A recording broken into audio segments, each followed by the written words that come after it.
World cup की team मुंतखब करने वाले चीफ सेलेक्टर इंजमाम उल हक अपने ओहदे से मुस्ताफी। इन पर इल्जाम था कि वो प्लेयर्स एजेंट कंपनी के शेयर होल्डर हैं और अपनी कंपनी से जुड़े क्रिकेटर्स को ही बतौर चीफ सेलेक्टर टीम में मुंतखब कर रहे हैं।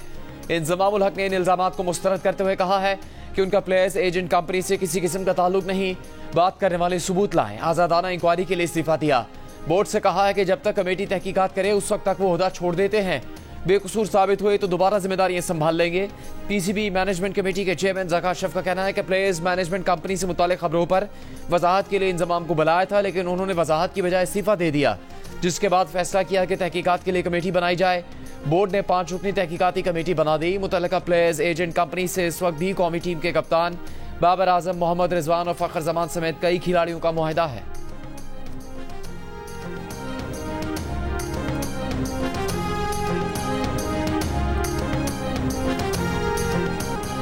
इंतखाबात मुकर्ररा वक्त पर होंगे, फ्री एंड फेयर इलेक्शन के लिए मुकम्मल सपोर्ट करेंगे। Chief election commissioner Sikandar Sultan Raja की गुफ्तगू। निगरान वज़ीर आला पंजाब के हमरा इजलास की सदारत। पंजाब हुकूमत के अब तक के इक़दामात पर इज़हार इत्मीनान। कहा इंतखाबात का वक्त करीब है, सबको मिलकर मुनसिफाना शफाफ इलेक्शन यकीनी बनाना है। इलेक्शन कमीशन शफाफ, आज़ादाना और मुनसिफाना आम इंतखाबात करवाने के लिए तैयार है। 30 नवंबर तक हल्का बंदियों का मरहला मुकम्मल हो जाएगा। निगरान वज़ीर आला पंजाब मोहसिन नकवी ने कहा कि पंजाब में इलेक्शन का आज़ादाना इनेकाद यकीनी बनाने के लिए फुल प्रूफ इंतजाम किए जाएंगे। इलेक्शन कमीशन की गाइडलाइंस पर मेनोआन अमल करेंगे।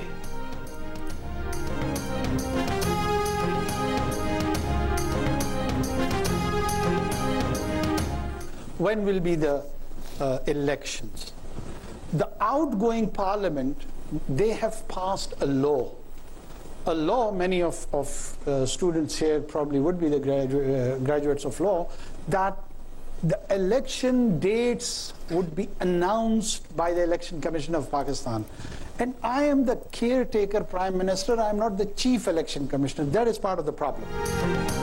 निगरान वज़ीर आज़म अनवारुल हक आकड़ ने कहा है कि इलेक्शन की तारीख देना निगरान हुकूमत का नहीं, इलेक्शन कमीशन का मैंडेट है।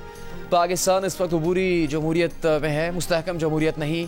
गुफ्तगू में कहा कि पंजाब और पख्तूनख्वा के इलेक्शन उनके वज़ीर आज़म बनने से पहले ताख़ीर का शिकार हो चुके थे। आर्टिकल 254 कहता है कोई काम ताख़ीर से होने की वजह से गैर आइनी नहीं हो जाता।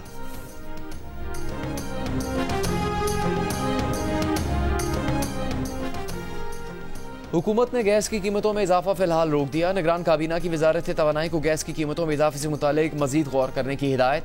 पेट्रोलियम डिवीजन की सिफारिश पर ECC ने गैस के मीटर पर फिक्स चार्जेस 10 रुपये बढ़ाकर 400 रुपये बहाना करने। घरेलू सार्फिन के लिए गैस 172%, दीगर कैटेगरीज के लिए गैस की कीमत में तकरीबन 193% तक इजाफे की मंजूरी दी थी। निगरान विफाकी काबीना ने हज पॉलिसी 2024 की भी मंजूरी दे दी। सरकारी हज स्कीम के लिए दरखास्तें नवंबर के वस्त तक तलब की जाएंगी। पहली बार इजाफी रकम के साथ 20 से 25 दिन का शॉर्ट हज पैकेज भी मुतारिफ होगा।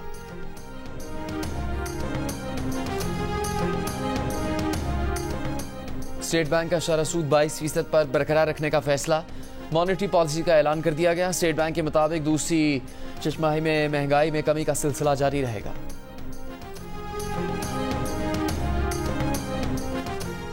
अदालत पार्लियामेंट के अंदरूनी मामलात में मदाखलत नहीं कर सकती। अदलिया कानून साजी का तब जायजा ले सकती है जब वो बुनियादी इंसानी हकूक से मुतसादिम हो। कानून साजों का मफाद सामने रखकर कानून साजी जांचना पार्लियामेंट और जमहूरियत को नीचा दिखाने के मुतरादिफ है। अदालतों को पॉपुलर सियासी बयानिए पर नहीं चलना होता। अवामी जज्बात के खिलाफ जाकर भी अदालत को कानून के मुताबिक फैसले देना होते हैं। जस्टिस मंसूर अली शाह का नैब तरमीम का लदम करार देने के फैसले पर इख्तलाफी नोट जारी। इख्तलाफी नोट में लिखा कि अक्सरियत से मंजूर कानून साजी को हिमायत में वोट देने वालों की बजाय पूरी पार्लियामेंट की कानून साजी समझा जाना चाहिए। पार्लियामेंट में कानून साजी से इख्तलाफ करने वाले इसको चैलेंज करने का इख्तियार नहीं रखते। अक्सरियती फैसले में नहीं बताया गया कि नैब तरमीम बुनियादी हकूक के खिलाफ कैसे थी। दरख्वास्त गुजार नैब तरमीम को बुनियादी हकूक के बरक्स साबित करने में नाकाम रहा। साबिक चीफ जस्टिस बंदियाल और जस्टिस एजाज उल हसन ने दरख्वास्त गुजार का मौक़िफ़ तस्लीम कर लिया। आइन के आर्टिकल 8(2) के पेश नज़र दरख्वास्त को मेरिट्स पर ना होने पर खारिज करते हैं। 15 सितंबर को साबिक चीफ जस्टिस उमर अता बंदियाल ने अपनी मुद्दत मुलाजमत के आखिरी दिन नैब तरमीम केस का फैसला सुनाया था। नैब तरमीम के खिलाफ चेयरमैन PTI की दरख्वास्त काबिल समात करार देते हुए 10 में से 9 तरमीम का लदम करार दी थी। फैसले के खिलाफ अपील पर समात कल सुप्रीम कोर्ट में होगी।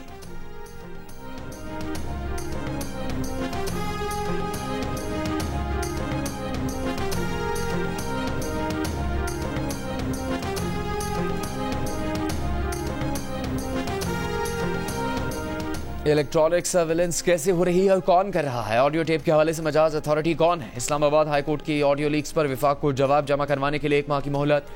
नजमुल साकिब और बुशरा बीबी को जुल्फी बुखारी के साथ ऑडियो लीक्स पर दरखास्तों की समाअत। जस्टिस बाबर सत्तार ने रिमार्क्स दिए कि वज़ीर आज़म ऑफिस, सुप्रीम कोर्ट के जज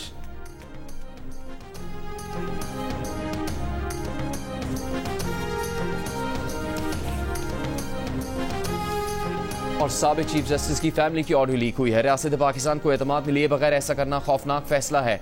जस्टिस बाबर सत्तार ने अटॉर्नी जनरल से कहा कि वज़ीर आज़म और काबीना से बात करें। ऑडियो टेपिंग मुताल्लिक कोई कानूनी फ्रेमवर्क होना चाहिए। अगर हमारे फ़ोन की निगरानी की जा रही है तो हमें पता हो कि ऐसा कौन कर रहा है।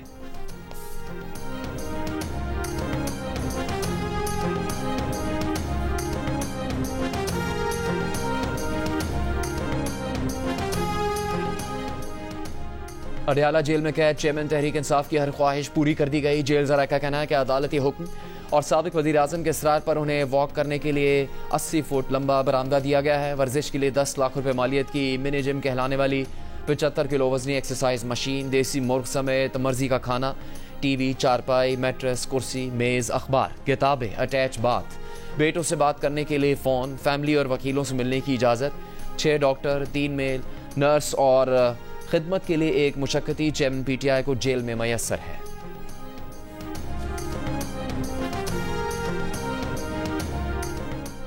चेयरमैन पीटीआई की हर हफ्ते के दिन बेटों से बात करवाने की दरखास्तों पर सुपरिटेंडेंट अडयाला जेल को नोटिस।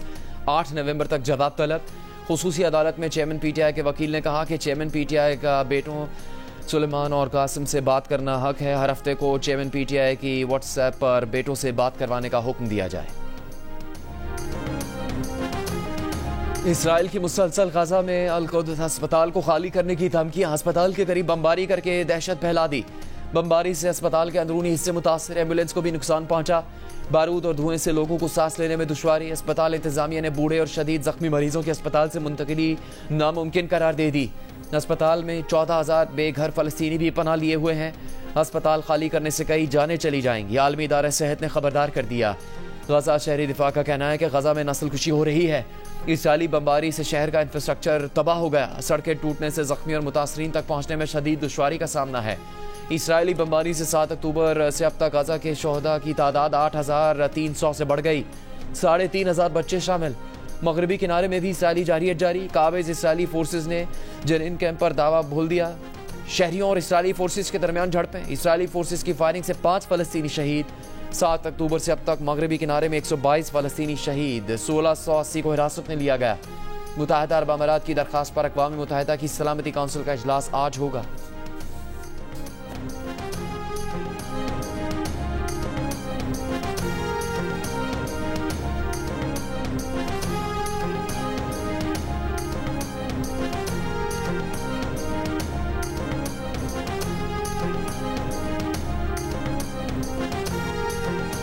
इसराइली हमलों में बड़ी तादाद में बच्चों की हलाकतें।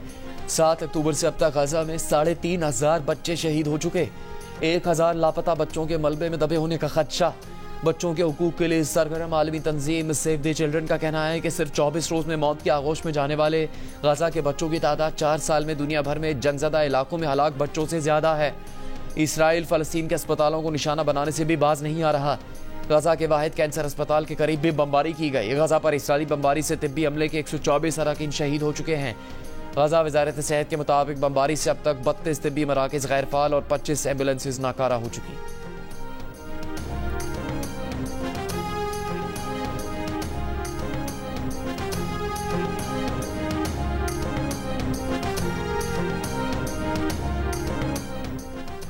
हमास ने 3 यरगमाली इसराइली ख़वातीन की वीडियो रिलीज़ कर दी। इसराइली ख़वातीन ने अपनी कैद का जिम्मेदार वज़ीर आज़म बेंजामिन नेतन्याहू को करार दे दिया। कहा, आम इसराइली इस वक्त नेतन्याहू की गलत सियासी और फौजी पॉलिसीज़ की कीमत चुका रहा है। इसराइली हुकूमत यरगमालियों को बचाने के लिए कुछ नहीं कर रही। इसराइली हुकूमत को चाहिए कि वो यरगमालियों को बचाने के लिए अपनी कैद में मौजूद तमाम फ़लस्तीनियों को फौरी रिहा करे। इसराइली वज़ीर आज़म ने वीडियो पैगाम पर रद्द-ए-अमल में कहा कि हमास की जारी करदा ये वीडियो नफसियाती प्रोपेगेंडा के सिवा कुछ नहीं। इसराइल यरगमालियों की वापसी के लिए हर मुमकिन कदम उठाएगा।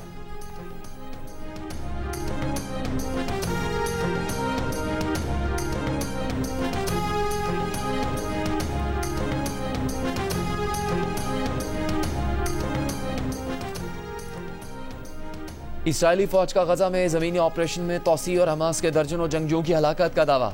तर्जुमान इसराइली फौज का कहना है कि गजा में हमास के 600 ठिकानों को निशाना बनाया। हिजबुल्लाह का जनूबी लबनान में इसराइली ड्रोन मार गिराने और इसराइल के 3 पोजीशंस को निशाना बनाने का दावा। ड्रोन मार गिराए जाने के बाद इसराइल ने लबनान में अंदर घुसकर मिसाइल लॉन्चिंग फैसिलिटी को निशाना बनाया। गजा में हमास के एंटी टैंक मिसाइलों के डिपो को भी निशाना बनाया गया। अमरीकी नशरियाती इदारे के मुताबिक इसराइली फौज गजा में ज़मीनी कार्रवाई के लिए 2 किलोमीटर तक दाखिल हुई। दूसरी जानिब गजा में हमास हुकूमत के सरबराह ने कहा है कि गुज़श्ता 24 घंटों में इसराइली फौज के 3 टैंक और 3 बख्तरबंद गाड़ियाँ तबाह की। गजा में आने वाले इसराइली टैंक मज़ाफ़ात से ही वापस चले गए। इसराइली फौजी टैंक गजा के रिहायशी इलाके में दाखिल नहीं हो सके। CNN के मुताबिक हमास ने गजा की पट्टी से इसराइल पर रॉकेटों से हमला किया। मजमूई तौर पर 6 रॉकेट गजा से इसराइल की तरफ दागे गए।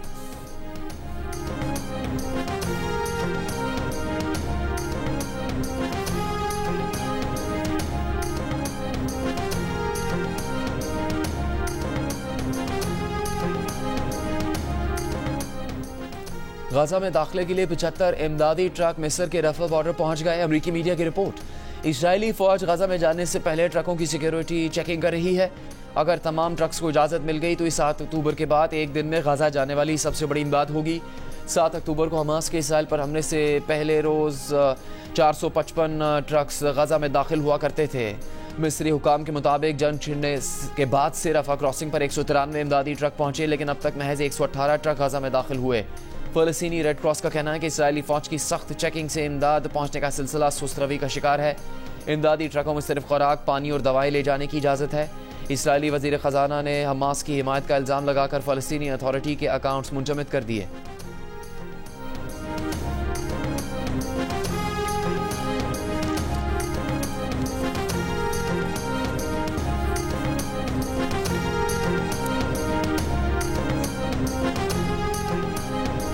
सेनेट इजलास में गजा में जंगबंदी का मुतालबा। खिताब में नून लीग के सेनेटर इसहाक डार ने कहा कि इसराइल की जानिब से बमबारी की शिद्दत में कोई कमी नजर नहीं आ रही। फ़लस्तीन का हक है कि वो अपनी मर्जी से अपना फैसला कर सकें। 2 कौमी नजरिया इस मसले पर पूरा उतरता है।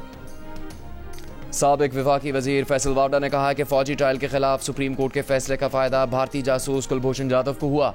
जियो न्यूज़ के प्रोग्राम कैपिटल टॉक में बात करते हुए फैसल वावडा ने कहा कि इंटरनेशनल कोर्ट में कुलभूषण जाधव का केस कमज़ोर हो गया। रहनुमा नून लीग तातारद ने फैसल वावडा के बयान की तायीद की। कहा वो हुकूमत से अपील करते हैं कि सुप्रीम कोर्ट के फैसले के खिलाफ अपील की जाए।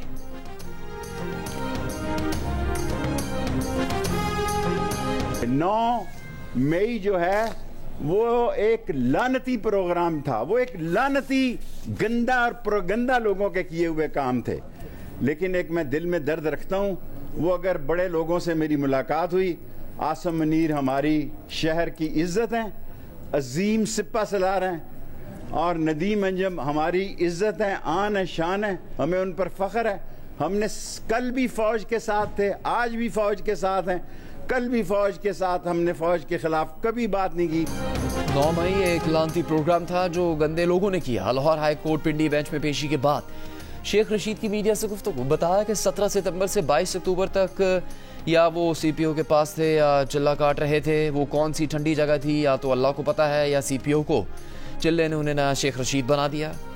हम कल भी पाक फौज के शाना बशाना थे, आज भी हैं, कल भी रहेंगे। शेख रशीद को लाल हवेली पर अदालत से रिलीफ मिल गया। लाहौर हाई कोर्ट पिंडी बेंच के हुक्म पर लाल हवेली डीसील कर दी गई। डीसील होने के बाद शेख रशीद लाल हवेली पहुंच गए। अदालती फैसले के बाद शेख रशीद ने कहा कि लाल हवेली उनका खानदानी घर है।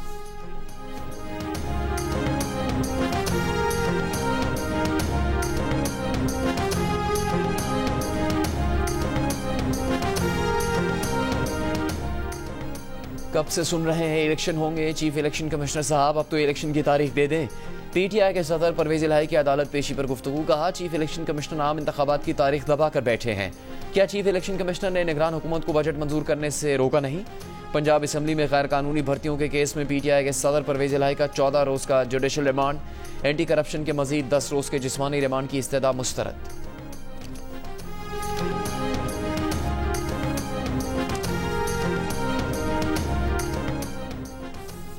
1 नवंबर से पाकिस्तान में गैर कानूनी तौर पर मुकीम अफराद के खिलाफ कार्रवाई शुरू हो जाएगी। वजारत दाखिला ने मुल्क की तारीख में पहली बार फॉरेन एक्ट 1946 के तहत तमाम सूबों को गैर कानूनी तौर पर मुकीम अफराद की बेदखली ऑर्डर जारी कर दिया।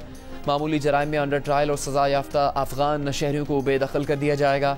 संगीन जराइम में अंडर ट्रायल और सजा याफ्ता अफगान शहरियों को बेदखल न करने का फैसला। निगरान वज़ीर दाखिला सरफराज बुगटी ने कहा कि इनखला का मामला गैर कानूनी मुक़ीम अफराद के खिलाफ है, किसी मखसूस गिरोह के खिलाफ नहीं। गैर कानूनी मुक़ीम अफराद को घर किराए पर देने वाले भी जुर्म में बराबर के शरीक हैं। गैर कानूनी मुक़ीम अफराद के बारे में इतला फराहम करें।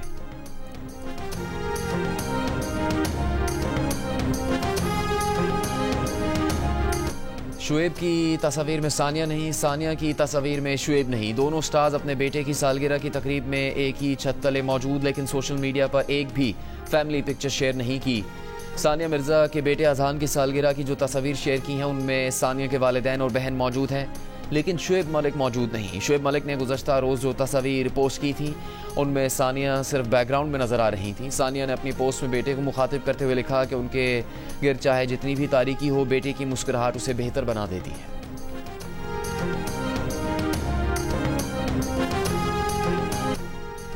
नून लीग के सदर शहबाज शरीफ की खालिद मकबूल को इस्लामाबाद में मुलाकात की दावत। MQM पाकिस्तान के कन्वीनर खालिद मकबूल सिद्दीकी ने मुस्लिम लीग नून के सदर शहबाज शरीफ से राबितों की तस्दीक कर दी। जियो न्यूज़ से गुफ्तगू में कहा कि जल्द नवाज शरीफ से मुलाकात भी होगी और बात भी होगी। मुस्लिम लीग नून MQM की आखिरी इत्तेहादी रही है।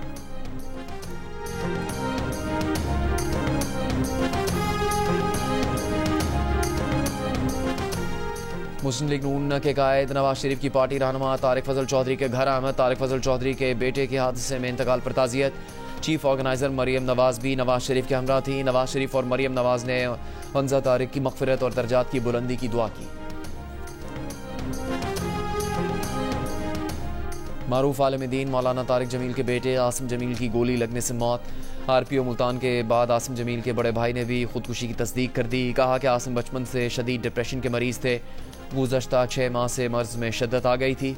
सिक्योरिटी गार्ड से बंदूक लेकर खुद को गोली मार ली। पुलिस के मुताबिक उर्सा की दरख्वास्त पर आसिम जमील का पोस्टमार्टम नहीं करवाया गया। नमाज जनाजा के बाद आसिम जमील की तदफीन आबाई इलाके में कर दी गई।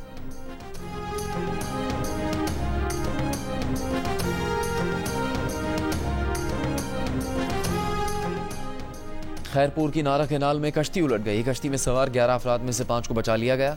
लापता 6 अफराद की तलाश जारी। रेस्क्यू ज़राए के मुताबिक कश्ती में सवार अफराद शादी में शिरकत करने जा रहे थे।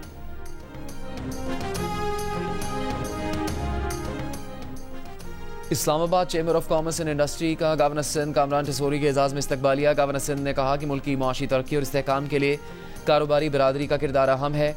गवर्नर सिंध से जामिया रशीद के सरपरस्त आला मुफ्ती अब्दुल रहीम की गवर्नर हाउस कराची में मुलाकात।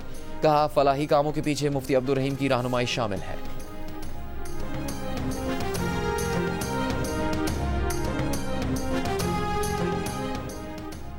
गवर्नर सिंध कामरान टिसोरी की इस्लामाबाद में तुर्की के 100 साला जश्न की तकरीब में शिरकत। गवर्नर सिंध ने तुर्की के सफ़ीर के हमरा केक काटा। गवर्नर सिंध ने कहा कि पाक तुर्की दो तरफा बरादराना ताल्लुकात कई दहाइयों पर मुहित हैं।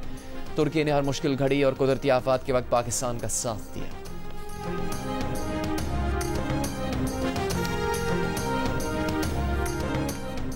गाजा पर इसराइली हमले जारी तो आलमी मंडी में खाम तेल की कीमत $150 फी बैरल से तजावुज़ कर सकती है। आलमी बैंक का इंतबाह। कहा तेल पैदा करने वाले मरकजी ममालिक ने अगर सप्लाई कम कर दी तो 1970 की दहाई वाली सूरत हाल पैदा हो सकती है। गाजा पर इसराइली हमले जारी रहे तो तवानाई और खुराक की कीमतें बहुत ज़्यादा बढ़ सकती हैं, जो कि यूक्रेन जंग और अब गाजा की जंग की वजह से कमोडिटी मार्केट के लिए दोहरा झटका होगा। कम और दरमियानी शिद्दत के इलाकाई खलल की सूरत में तेल की आलमी कीमत $102 से $121 फी बैरल तक जा सकती है।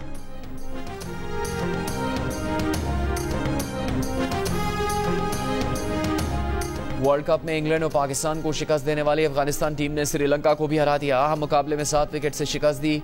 अफगानिस्तान की टीम पॉइंट्स टेबल पर 6 पॉइंट्स के साथ 5वीं पोजीशन पर आ गई।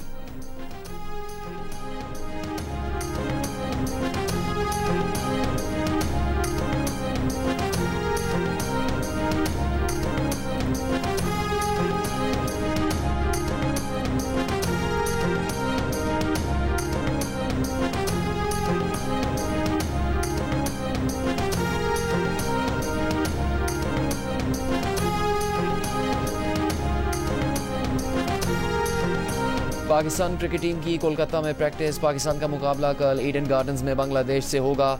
सेमीफाइनल में जाने के लिए पाकिस्तान को अपने तीनों मैचेस जीतने हैं। साथ ही शायकीन को न्यूजीलैंड की नाकामियों की दुआ भी करना होगी। पाकिस्तान के अगले 3 मैच बांग्लादेश, न्यूजीलैंड और इंग्लैंड से हैं। न्यूजीलैंड के 3 मैचेस जनूबी अफ्रीका, पाकिस्तान और श्रीलंका से हैं।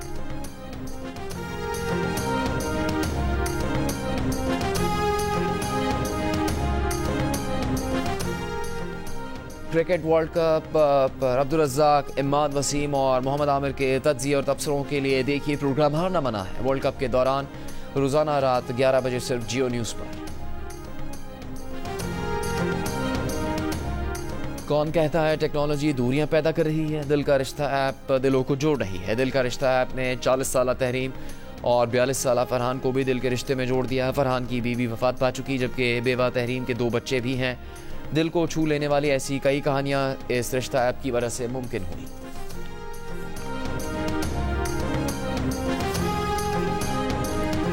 ख्वाजा खुर्शीद अनवर की धुनों की ताजगी आज भी बरकरार। मारूफ मौसीकार और फिल्मसाज को दुनिया से रुखसत हुए 39 बरस बीत गए।